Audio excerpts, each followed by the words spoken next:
1 Pierre, chapitre 5. Voici donc les recommandations que j'adresse à ceux qui sont anciens parmi vous, moi qui suis ancien comme eux, témoin des souffrances de Christ et participant de la gloire qui doit être révélée.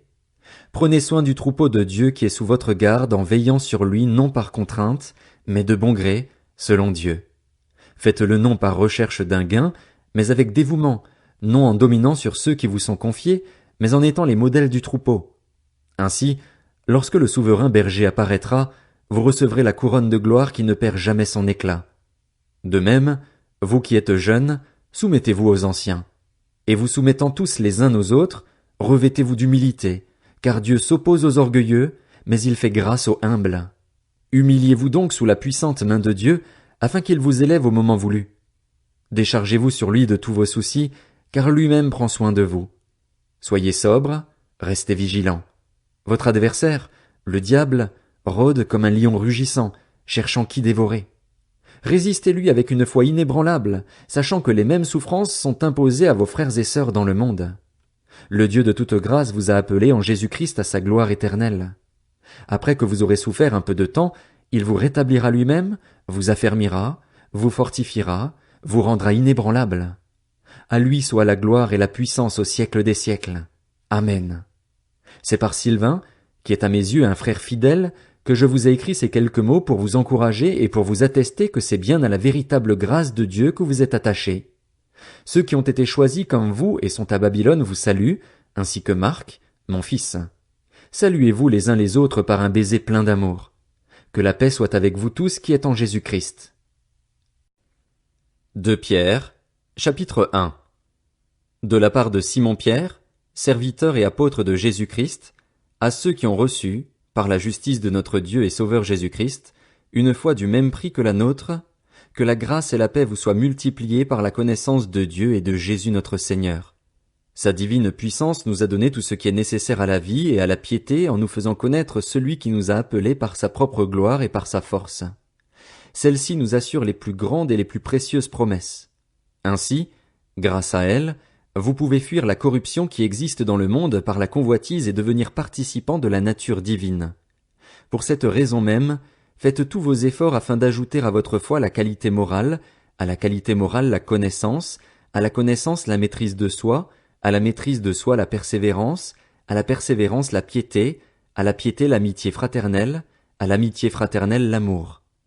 En effet, si ces qualités sont en vous et se développent, elles ne vous laissent pas inactifs ni stériles pour la connaissance de notre Seigneur Jésus-Christ. Quant à celui qui ne possède pas ces qualités, il est aveuglé par sa myopie. Il oublie qu'il a été purifié de ses anciens péchés. C'est pourquoi, frères et sœurs, appliquez-vous d'autant plus à affermir l'appel et le choix dont vous avez été l'objet, car si vous faites cela, vous ne trébucherez jamais. C'est ainsi en effet que l'entrée dans le royaume éternel de notre Seigneur et Sauveur Jésus-Christ vous sera largement accordée. Voilà pourquoi je prendrai soin de toujours vous rappeler ces choses, bien que vous les connaissiez déjà et que vous soyez affermis dans la vérité présente.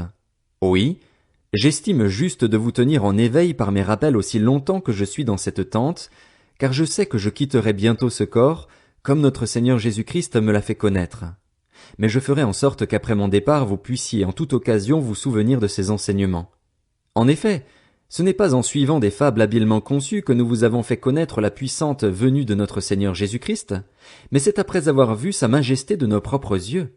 Oui, il a reçu de Dieu le Père honneur et gloire quand la gloire magnifique lui a fait entendre une voix qui disait « Celui-ci est mon Fils bien-aimé, qui a toute mon approbation. » Cette voix, nous l'avons nous-mêmes entendue venir du ciel lorsque nous étions avec lui sur la sainte montagne, et nous considérons comme d'autant plus certaine la parole des prophètes. Vous faites bien de lui prêter attention comme à une lampe qui brille dans un lieu obscur jusqu'à ce que le jour commence à poindre et que l'étoile du matin se lève dans votre cœur. Sachez avant tout qu'aucune prophétie de l'Écriture n'est une affaire d'interprétation personnelle, car ce n'est jamais par une volonté d'homme qu'une prophétie a été apportée, mais c'est poussé par le Saint-Esprit que des hommes ont parlé de la part de Dieu. 2 Pierre, chapitre 2. Cependant, il y a eu parmi le peuple de prétendus prophètes. De même, il y aura parmi vous de prétendus enseignants. Ils introduiront sournoisement des doctrines qui conduisent à la perdition, allant jusqu'à renier le Maître qui les a rachetés, et ils attireront ainsi sur eux une ruine soudaine. Beaucoup les suivront dans leur immoralité, et la voie de la vérité sera calomniée à cause d'eux. Dans leur soif de posséder, ils vous exploiteront avec des paroles trompeuses, mais leur condamnation menace depuis longtemps et leur ruine ne tardera pas. En effet, Dieu n'a pas épargné les anges qui ont péché, mais il les a précipités et enchaînés dans l'abîme, là où règnent les ténèbres, pour qu'ils y soient gardés en vue du jugement.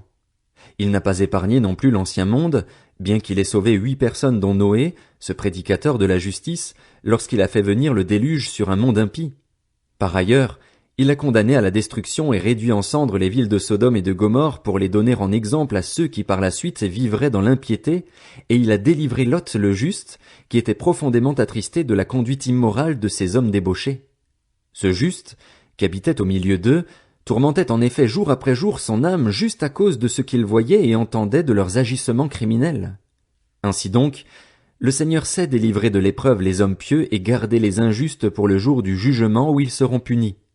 C'est le cas notamment de ceux qui, dans un désir d'impureté, courent après les plaisirs de la chair et méprisent toute autorité.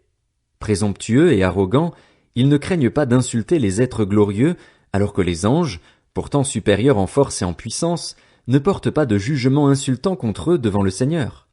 Mais eux, pareils à des animaux dépourvus de raison qui sont destinés à être capturés et abattus, ils calomnient ce qu'ils ignorent. Ils mourront aussi comme des bêtes et recevront alors le salaire de leur injustice, eux qui trouvent leur plaisir à se livrer à la débauche en plein jour. Hommes pervers et souillés, ils se délectent de leur tromperie quand ils prennent part à vos festins. Les yeux pleins d'adultère et jamais rassasiés de péché, ils prennent au piège les personnes mal affermies. Ils ont le cœur entraîné par l'exercice à la soif de posséder, et ce sont des enfants de malédiction. Ils ont quitté le droit chemin et se sont égarés en suivant la voie de Balaam, le fils de Béor, qui a aimé recevoir un salaire pour son injustice. Il a cependant été repris pour sa violation des règles. Une ânesse muette a fait entendre une voix humaine et s'est opposée à la folie du prophète. Ces gens-là sont des sources sans eau, des nuages poussés par la tempête. L'obscurité des ténèbres leur est réservée pour l'éternité. Avec de grands discours pleins de vide, ils prennent au piège des plaisirs de la chair, de leur débauche, ceux qui ont en réalité échappé aux hommes vivants dans l'égarement. Ils leur promettent la liberté alors qu'ils sont eux-mêmes esclaves de la corruption, puisque chacun est esclave de ce qu'il a dominé. En effet, si, après avoir échappé aux souillures du monde par la connaissance de notre Seigneur et Sauveur Jésus-Christ, ils se laissent reprendre et dominer par elle, leur dernière condition est pire que la première. Il aurait mieux valu pour eux ne pas connaître la voie de la justice plutôt que de la connaître et de se détourner ensuite du saint commandement qui leur avait été donné. Il leur est arrivé ce que disent avec raison les proverbes: le chien est retourné à ce qu'il avait vomi et la truie à peine lavée s'est vautrée dans le bourbier.